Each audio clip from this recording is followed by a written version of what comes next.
Halo semua sahabat inspirasi dimanapun kalian berada. Bagaimana kabar kalian hari ini, sehat? Semoga sehat selalu ya. Di video kali ini kita akan membahas 5 kalimat bodoh yang bisa membuat kita menjadi sial. Nah, apa saja kalimat itu? Tonton terus video ini sampai selesai.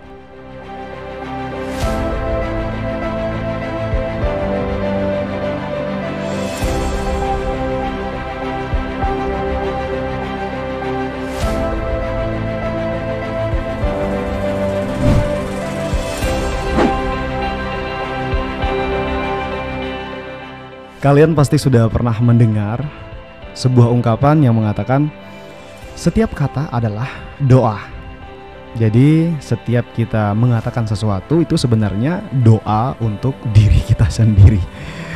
Semisalnya kita mengatakan hal positif gitu ya, maka secara otomatis kita mendoakan diri kita menjadi lebih baik, mendoakan hal-hal baik kepada diri kita. Namun sebaliknya ya, jika kita mengatakan hal yang negatif gitu ya, kita sering berkata negatif, maka secara tidak langsung itu juga akan mendoakan diri kita kepada hal-hal yang tidak baik. Nah, jadi itu adalah ungkapan yang sering kali kita dengar mungkin di sekitar kita. Nah, mengapa hal itu bisa saja menjadi benar? Itu karena sebenarnya di dalam diri kita itu ada yang namanya alam bawah sadar.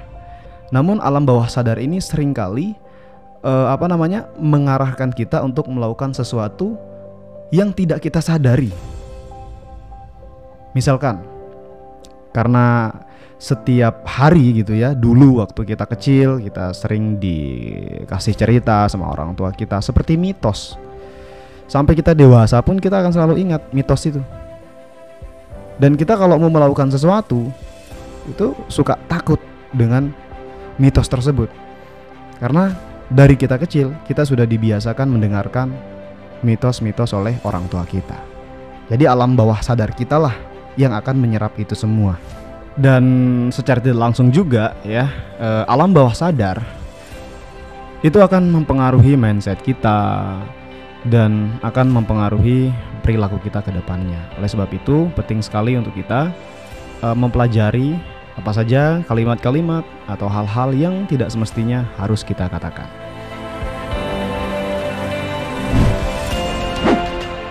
Nah, kalimat yang pertama itu adalah saya tidak bisa. Kadang-kadang kan banyak nih orang yang suka bilang, saya nggak bisa, saya nggak bisa. Kata-kata semacam ini itu akan melekat di alam bawah sadar kita, dan sehingga akan membuat kita semakin malas untuk berusaha menjadi orang yang lebih bisa dari sebelumnya. Makanya kalau ada orang yang mungkin menyuruh kita atau memberikan kita kesempatan untuk melakukan sesuatu hal yang positif yang tentunya tidak semua orang bisa, menolaknya jangan dengan mengatakan saya tidak bisa, saya tidak mau karena saya tidak bisa. Itu jangan. Tapi yang harus kita katakan adalah saya belum bisa. Kalau kita mengatakan saya tidak bisa, itu sudah seperti jalan buntu gitu. Kita membuat jalan buntu yang mana kita tidak akan pernah bisa keluar dari jalan itu. Tapi kalau kita mengatakan saya belum bisa, artinya masih ada kesempatan untuk menjadi orang yang bisa. Nah, itulah kenapa banyak orang di luar sana yang berhasil itu sering mengatakan saya belum bisa, saya belum bisa. Karena mereka merasa bahwa segala apapun itu tidak mungkin tidak bisa dipelajari. Selama kita berusaha, selama kita belajar, itu pasti akan bisa menjadi mungkin. Ya, jadi jangan mengatakan saya tidak bisa, tetapi katakanlah saya belum bisa.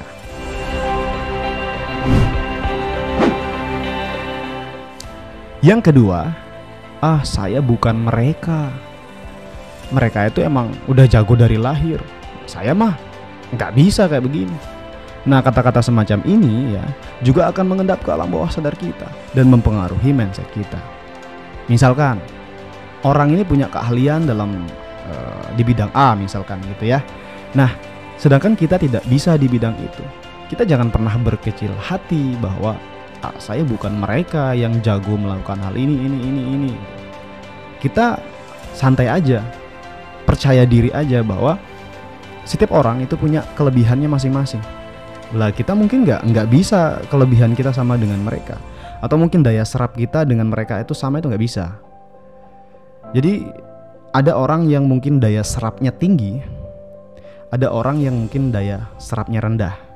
Nah, misalkan kita nih daya serap kita itu rendah, kemudian ada daya serap dari teman kita itu tinggi. Jadi untuk bisa menguasai sesuatu ya lebih dulu mereka, karena tingkat daya serapnya lebih tinggi. Namun dalam bidang-bidang tertentu daya serap kita juga bisa jauh lebih tinggi. Itu tergantung dari keahlian dasar kita. Nah, mereka yang daya serapnya tinggi tadi bisa jadi memiliki keahlian dasar yang lebih baik dibanding kita, sehingga membuat dia bisa cepat untuk menguasai sebuah ilmu atau sebuah pekerjaan. Nah, intinya jangan berkecil hati, jangan mengatakan saya bukan mereka. Ya memang kita bukan mereka gitu, tapi setidaknya kita juga punya kesempatan yang sama untuk belajar, dan tentunya kita juga punya keahlian yang sama-sama lebih baik tergantung dari bidang dan hobi kita masing-masing.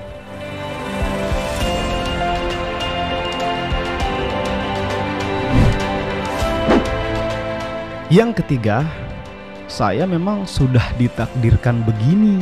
Nah, ini adalah salah satu kalimat pesimis. Tidak mau semangat, tidak mau berjuang. Saya memang sudah ditakdirkan begini, jadi saya yang nggak bisa. Segala apapun ya, kalau ujungnya kita selalu mengatakan saya sudah takdirnya begini, ya lama-lama kita hidup buat apa, Pak? Kita diam aja gitu loh. Nggak usah melakukan sesuatu, nggak usah berusaha. Tentunya kita ya diberikan kesempatan untuk hidup selama masih bisa bernafas, kita lakukan aja. Perkara itu belum berhasil, itu bukan takdir kita, tapi memang belum rezeki kita. Kita memang wajib mempercayai takdir, tapi jangan menjadikan takdir itu seolah-olah segalanya. Kadang takdir itu juga bisa diubah oleh Tuhan tergantung keinginannya. Apalagi Tuhan melihat kita yang giat, gigih, dan mau berusaha, maka kemungkinan besar Tuhan juga bisa mengubah takdir kita yang semulanya buruk menjadi lebih baik. Tidak ada yang tidak mungkin di dunia ini. Tuhan Maha Tahu, Tuhan Maha mampu melakukan segala sesuatu. Jadi ya nggak ada yang tidak bisa untuk dilakukan oleh Tuhan yang Maha Esa. So kita harus tetap berpikir positif, jangan pernah pesimis, jangan menyerah.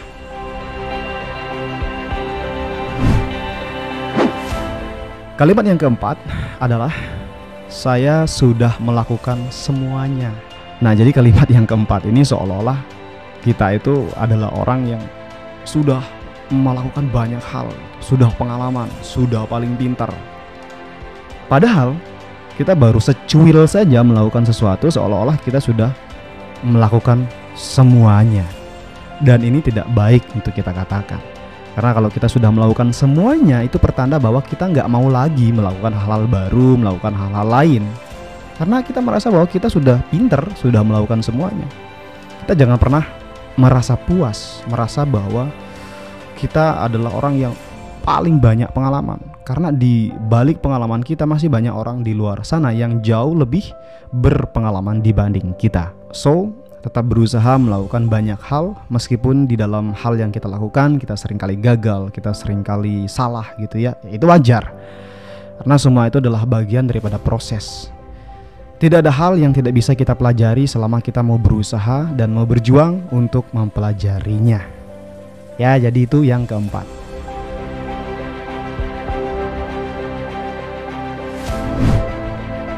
Kemudian yang kelima, yaitu adalah kalimat yang mengatakan saya begini saja sudah cukup. Kalimat ini sebenarnya nggak salah, ini benar.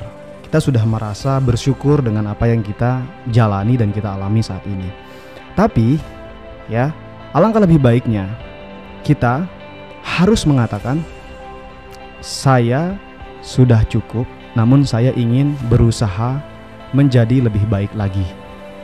Kata ini tidak akan menutup kita untuk terus berusaha semakin maju di setiap harinya menjadi pribadi yang lebih baik.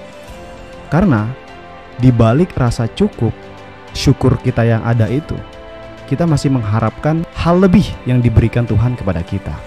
Ya kita kan nggak tahu ya, sekarang kita sudah merasa cukup seperti ini, besoknya mungkin ada rencana Tuhan yang jauh lebih baik daripada kita yang sekarang. Kita wajib mensyukuri apa yang kita dapatkan saat ini, namun merasa cukup jangan hanya di situ saja, karena kita tidak tahu apa rencana Tuhan ke depannya untuk kita. Apakah Tuhan akan menjadikan kita menjadi orang yang lebih besar lagi dari sebelumnya? Kita tidak tahu. Yang terpenting adalah kita melakukan saja. Apapun itu, siapa tahu kita akan menjadi orang yang jauh lebih bermanfaat dari sebelumnya. Jadi jangan pernah merasa puas dengan apa yang kita alami saat ini. Bersyukur itu wajib, namun merasa puas dengan yang kita alami saat ini sebaiknya jangan.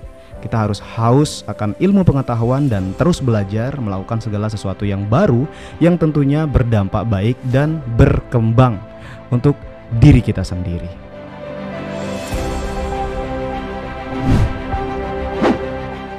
Ya, jadi itulah teman-teman beberapa kalimat yang mungkin bisa membuat kita menjadi sial. Sebenarnya kata sial di sini itu hanyalah clickbait ya, agar banyak orang mau menonton apa yang saya sampaikan. Namun pada dasarnya ini adalah ungkapan-ungkapan sederhana yang tentunya kadang nggak sempat kita pikirin. Tapi kalau kita pikirin secara mendalam, itu bisa bermanfaat bagi diri kita semua. Terima kasih sudah menonton video ini. Kita sama-sama belajar dan sampai ketemu di video berikutnya, dan selalu salam inspirasi.